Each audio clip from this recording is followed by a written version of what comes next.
Hello जी। आज दो vlog आएंगे। एक में जो आपके प्यारे प्यारे कमेंट्स आए हुए हैं, मेरे पास बहुत थोड़ी सी कमेंट्स हैं, उनका जवाब मैं दे रही हूँ, उनसे भी बात करना ज़रूरी है। और दूसरा व्लॉग जो डेली रूटीन का व्लॉग है वो थोड़ा सा लेट आएगा। प्लीज़ देख लीजिएगा और जवाब दीजिएगा। बाय। अभी मैं आई हूँ कुछ कमेंट्स के जवाब देने। एक्चुअली मेरे पास बहुत ज़्यादा कमेंट्स नहीं आते हैं, और जो आते हैं कुछ 3-4 लोगों को छोड़ के बाकी मेरी फैमिली वालों के होते हैं। एक हैं जो बहुत ही स्पेशल है, बाकी लोग जो हैं वो मुझे व्हाट्सएप करते हैं, कमेंट सेक्शन में नहीं करते हैं। तो रिक्वेस्ट करती हूँ मैं बार बार कि आप लोग वहाँ कीजिए, वहाँ कीजिए। और सबसे पहले मैं नाम लेना चाहूँगी सपना जी का। मेरे एक ब्लॉग पे कमेंट किया हुआ है, लव यू टू। तो वो तो मेरे लिए बहुत प्रेशियस हो गया, क्योंकि एक स्टेज पे आने के बाद ना कुछ लोगों में ना एक प्राउड आ जाता है कि हम नहीं कर सकते, किसी को करना चाहते भी होंगे तो नहीं करते होंगे, बट उन्होंने किया। So thank you so much. मैं तो सुबह शाम उनको व्हाट्सएप पे love you love you love you love you करती रहती हूँ, कुछ ना कुछ बात करती रहती हूँ, उनको मैसेज करके छोड़ देती हूँ। इतनी बिजी हैं यार, ट्रिपल लाइफ जी रही हैं, बुटीक हो गया, यूट्यूब हो गया, घर हो गया, बच्चे को संभाल रही हैं अपने। तो उतना टाइम मुझे पता वो नहीं दे सकती हैं कि वो हर मैसेज का जवाब दे सकें। तो मैं बस अपने दिल की बात कह के छोड़ देती हूँ। जब उनको टाइम मिलता है वो सुन लेती हैं, तो अगर टाइम होता है तो जवाब दे देती हैं। तो ऐसे ही फ्रेंडशिप चलनी चाहिए। आप किसी पे बर्डन नहीं बनने चाहिए, और सामने वाला भी आपको किसी चीज़ के लिए कोई फोर्स नहीं कर रहा है। तो ये रिलेशन अच्छा है कि आप फोर्सफुली नहीं, प्यार से हर रिलेशन को निभा रहे हैं। और सेकेंड जो स्पेशल पर्सन है मेरा, वो है वीना चावला। वीना मैम मेरी टीचर, मेरी मेंटोर, मेरी मदर फिगर, मेरी फ्रेंड, मेरी बेस्ट फ्रेंड कह सकते हैं आप, क्योंकि मैंने उनसे पढ़ा है। वो मेरी टीचर रह चुकी हैं, उन्होंने मुझे एजुकेशन में हेल्प किया, उन्होंने मुझे पर्सनल लाइफ में चीज़ों को समझने में हेल्प किया, क्योंकि वो हमारे एक टाइम के बाद वो हमारे घर में ही हमारे नेबर में रहते थे।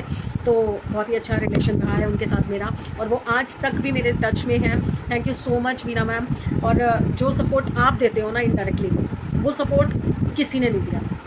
आपका एक एप्रिसिएशन का मैसेज जो होता है ना, वो मैसेज मुझे इतनी हिम्मत देता है ना, इतनी हिम्मत देता है। और सबसे बड़ी चीज़, जब आपका मैसेज आता है ना, मुझे फ़ील होता है कि कहीं ना कहीं ऊपर मम्मी ने भी देख लिया। तो आप मेरे लिए मदर फिगर हो। Thank you so much. उसके बाद कुछ रैंडम लोगों ने मुझे मैसेजेस किए हुए हैं, मैंने आज सबके नाम निकाले हैं। एक नाम मुझसे मिस हो गया, शायद उन्होंने डिलीट कर दिया है अपना मैसेज, या मुझे मिला ही नहीं कि वो मैसेज कहाँ गया। उन्होंने शायद पूछ रखा था, अभी रिसेंटली किसी ब्लॉग पे आया था कि आप कहाँ से हैं। तो सर, मैं कहीं से भी उनको फ़र्क नहीं पड़ता, बट मैं दिल्ली से हूँ, मैंने क्लियरली बताया हुआ है ब्लॉग्स में। दिल्ली से हूँ, और दिल्ली में कहाँ से हूँ वो बताने की मुझे लगता है ज़रूरत नहीं है, बट मैं दिल्ली से हूँ। इसके बाद मेरे पास स्टार्टिंग में जब मेरे 100 सब्सक्राइबर हुए थे, तो मेरे पास मैसेज आया था प्रमिला कामले जी का, प्रमिला कामले 9248 का। उन्होंने मुझे 111वां सगन दिया था। उन्होंने 111 मेरा कंप्लीट करवाया था, और उन्होंने लिखा था कि I am supporting you. Thank you so much ma'am. आप जहाँ से भी हैं और जिस भी तरह से मुझे देख रही हैं, मुझे बहुत अच्छा लगा जब आपने इस तरह का मैसेज किया और मुझे सपोर्ट किया। Thank you so much. और उसके बाद एक स्टार्टिंग में ही एक मैसेज आया था प्रदीप मिश्रा जी का। तो प्रदीप जी, आपने लिखा था कि वॉइस का कुछ इशू आ रहा था। उस टाइम पे मेरा कुछ थ्रोट इन्फेक्शन था, तो जब सुबह सुबह उठो तो थोड़ा सा ना थ्रोट स्टक हो जाता है, मतलब भारी भारी हो जाता है, तो वो उस वजह से हो रहा था। चाय वाय पीने के बाद मेरा गला ठीक हो जाता है। पूरा ब्लॉग देखना।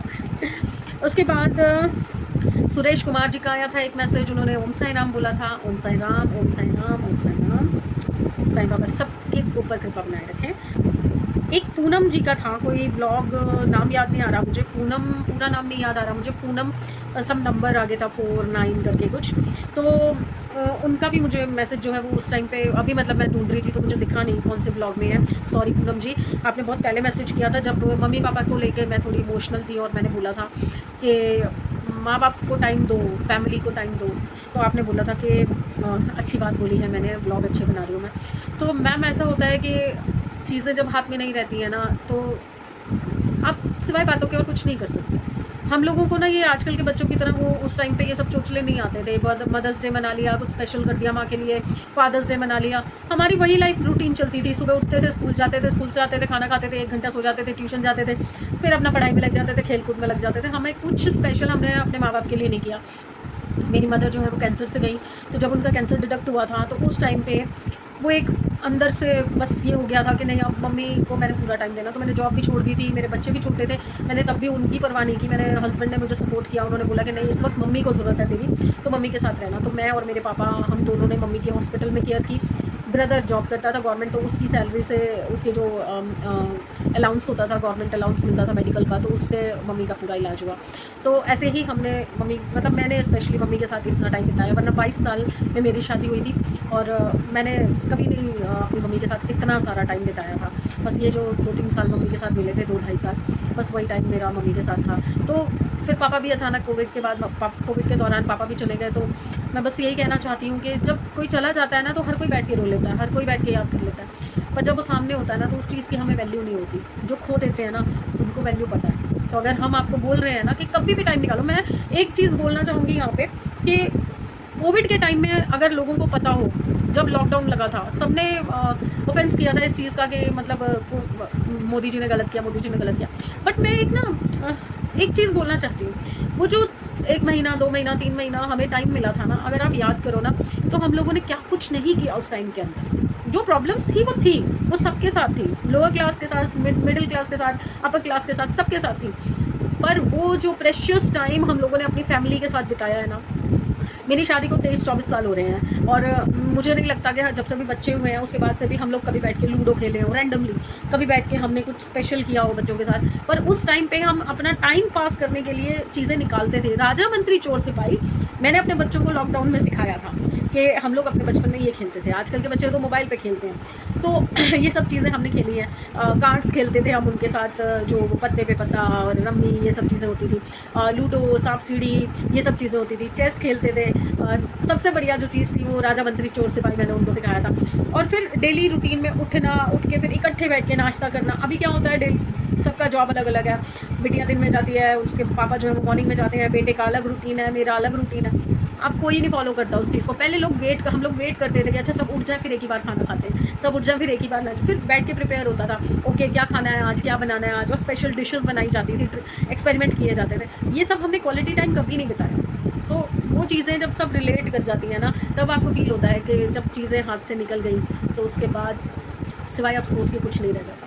तो अगर कभी भी कहीं पर भी थोड़ा सा भी टाइम मिले ना, फैमिली के साथ, दोस्तों के साथ, अपने क्लोज वंस के साथ ज़रूर बिताओ, कुछ ना कुछ मेमोरी रखो। मेरे पास अपने पेरेंट्स के साथ की कोई फ़ोटोग्राफ नहीं है, कोई मेमोरीज़ ऐसी नहीं है अच्छी वाली जिसे कहते हैं। हाँ, ऐसा नहीं है कि भाई हम लोग बैठते उठते नहीं थे, बातें नहीं करते थे, पर वो कहीं कैप्चर नहीं है, कहीं पे भी मोमेंट को कैप्चर नहीं कर पाए हम, क्योंकि कैमरा वगैरह नहीं होते थे ना।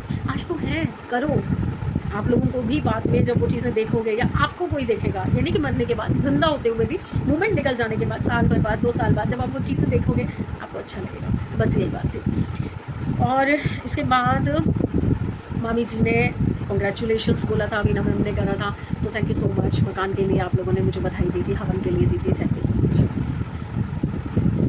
एक मीनाक्षी चौधरी जी हैं जो सपना जी के रेफरेंस से मेरे पास आई हैं। जब सपना जी मेरे घर आई थी उसके बाद उन्होंने मुझे ज्वाइन किया था, मेरे साथ जुड़े थे वो। तो उन्होंने मुझे स्पेसिफिकली मैसेज में लिखा था कि मैं उनका नाम लूँ। जी मीनाक्षी चौधरी जी, नमस्कार। और बहुत अच्छा लगा कि आप उनकी फैमिली से जुड़े थे, तो अब आप मेरी भी फैमिली में ऐड हो गए हो, मुझे बहुत अच्छा लगा। और मैं बहुत बहुत शुक्रगुजार हूँ आपकी कि आप अपने कीमती समय में से मुझे भी अपने 10-15 मिनट दे रहे हैं। Thank you so much. हाँ, आपने मैसेज देने के लिए बोला था कि मैं अगर सपना जी से बात करूँ या मलिक फैमिली में से किसी से बात करूँ तो मैं आपका नाम बताऊँ। आप उनके ब्लॉग्स देखते हैं। एक आपने कोई और भी नाम लिखा हुआ था कि उनके भी ब्लॉग आप देखते हैं, मैं उनको नहीं जानती। आई थिंक मैंने वो नाम नहीं सुना हुआ था, क्या नाम लिखा था आपने, मुझे ध्यान नहीं। तो आपका जो मैसेज है मैं सपना जी तक पहुंचा सकती हूँ कि सपना जी के भी ब्लॉग्स में आप मैसेज करते हैं, मैं उनको बताऊँगी, वो भी अगर हो सका आपका नाम लेंगे।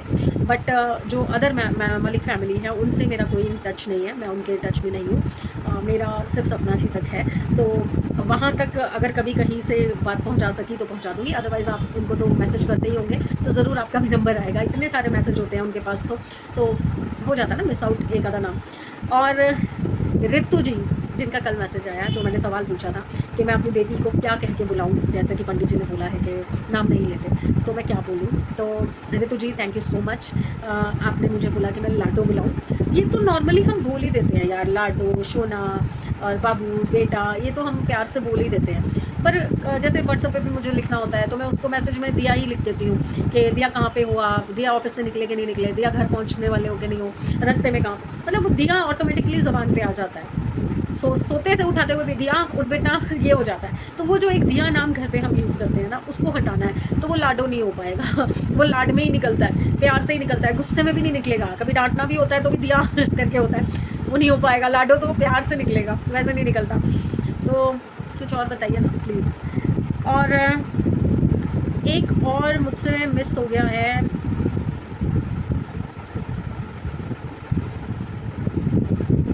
एक मैसेज और मेरे से मिस हो रहा है और मुझे ध्यान नहीं आ रहा वो कौन सा मैसेज है।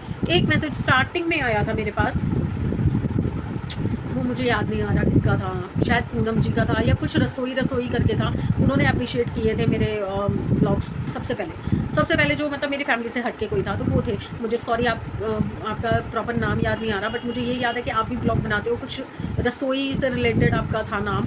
आई एम सॉरी, आप अगर देख रहे हो मेरा ब्लॉग तो प्लीज़ मुझे दोबारा से कमेंट कीजिएगा। I am really very sorry, मुझे बहुत बुरा लग रहा है कि मैं नाम भूल गई। वैसे मैंने सब लिखे थे, सबके कमेंट्स वगैरह लिखे थे, वो कमेंट मुझसे मिस हो गया, बट वो मेरा पहला आउटसोर्स कमेंट था तो बस मुझे याद था, भूल गई। सॉरी।